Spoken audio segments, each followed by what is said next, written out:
Today we're going to learn about the rational zero test and about upper and lower bounds. So here is the rational zero test. It might be a good time to pause the video and write this down in your notebook.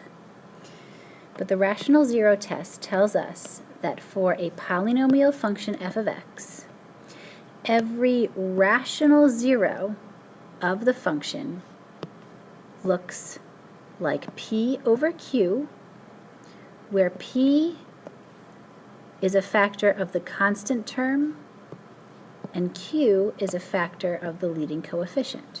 So p over q means factors of the constant term over factors of our leading coefficient.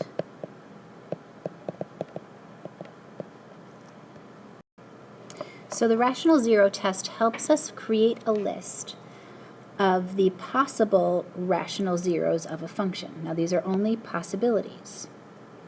So like we saw, it's p over q, where p represents the factors of the constant, so factors of 4 over factors of the leading coefficient, and the leading coefficient is 6. So factors of the constant over factors of the leading coefficient.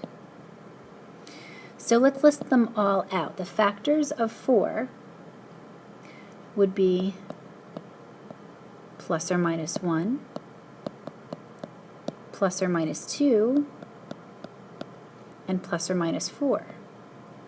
And then the factors of 6 are plus or minus 1, plus or minus 2, plus or minus 3, and plus or minus 6.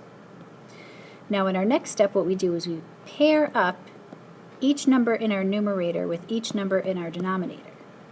So we'll have plus or minus 1 over plus or minus 1, then 1 over 2, 1 over 3, and 1 over 6. So I'm going to list that out.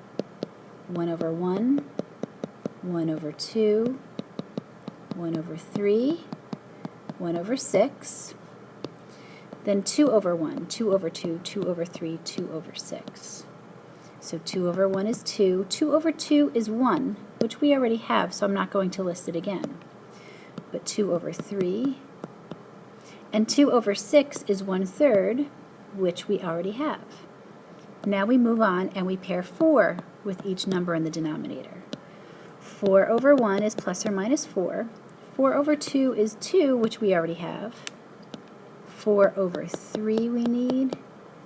And 4 over 6 is 2/3, which we already have in our list. So notice that we have 2, 4, 6, 8, 10, 12, 14, 16 possible rational zeros. This tells us nothing about possible irrational zeros, which there could be, but just the possibilities for the rational zeros. Now take note here that this is 6x to the 5th power. It's a 5th degree polynomial, so that we know that we can have up to 5 roots, which means that not all of these are roots, they're just all possibilities. We're going to take a look at upper and lower bounds for real zeros of polynomial functions, and the example we're going to use is this function right here. Now the real zeros of f, we can find a number of ways, but one of those is factoring. And the zeros turn out to be 5 and -2. Now for these zeros, we have upper bounds and lower bounds, and I'm going to make a list. We're going to look at lower bounds,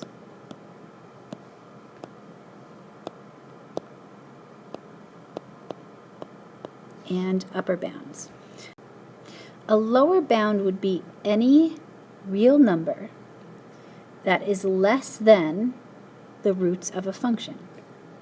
So for example, since our roots here are 5 and -2, a lower bound could be -3, or -4, or -1,000, or -pi, or -2.0001, or any number that is less than both of our zeros.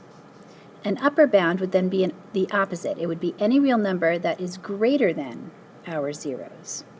So for example, 6, 7, 48, or even 5.00001. So a lower bound, again, any real number less than our roots. Upper bounds, any real numbers that are greater than our roots. So let's stick with the same function. We had f of x equals x squared minus 3x minus 10. And what we're going to do is we're going to pick one of our upper bounds. And it doesn't matter which one you pick. I'm going to go with 6. 6 was an upper bound. And I'm going to divide f of x by x minus 6. Now watch what happens when we divide using our upper bound. We get 1, 3, and 8. Just for fun, let's do it again with another upper bound, like maybe 7. We get 1, 4, and 28, or 18. Now what these numbers have in common, and what these numbers will have in common anytime you divide by an upper bound, is that they are all positive.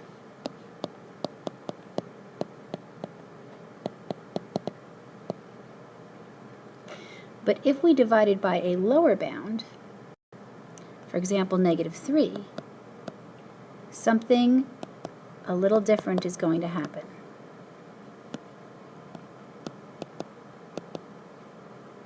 We get a negative sandwiched between two positives. Let's try another one. Let's say we went with -4,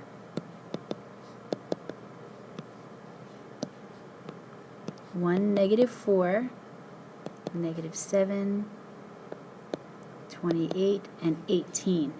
Notice we don't get all positive, we don't get all negative, but they alternate.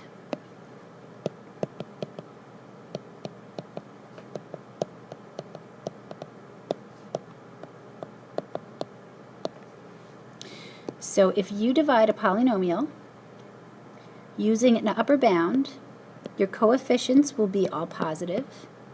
And if you divide using a lower bound, your coefficients will alternate between positive and negative. And here is our summary. We can generate a list of possible rational zeros. That's our factors of the constant term over factors of our leading coefficient. And again, it just generates a list of possibilities, not necessarily the actual zeros, and only the rational ones. The test doesn't tell us anything about the irrational roots. Second, we looked at bounds. We know that an upper bound is an x value that's above all of the real zeros, and a lower bound is any x value that's below all of the real zeros. And we know we have an upper bound if we use synthetic division and all of our coefficients turn out to be positive. And we have a lower bound if our coefficients are alternating signs. So positive, negative, negative, positive, or the other way, negative, positive, negative, positive. Now tomorrow we are going to use these two tests to help us graph some polynomial functions.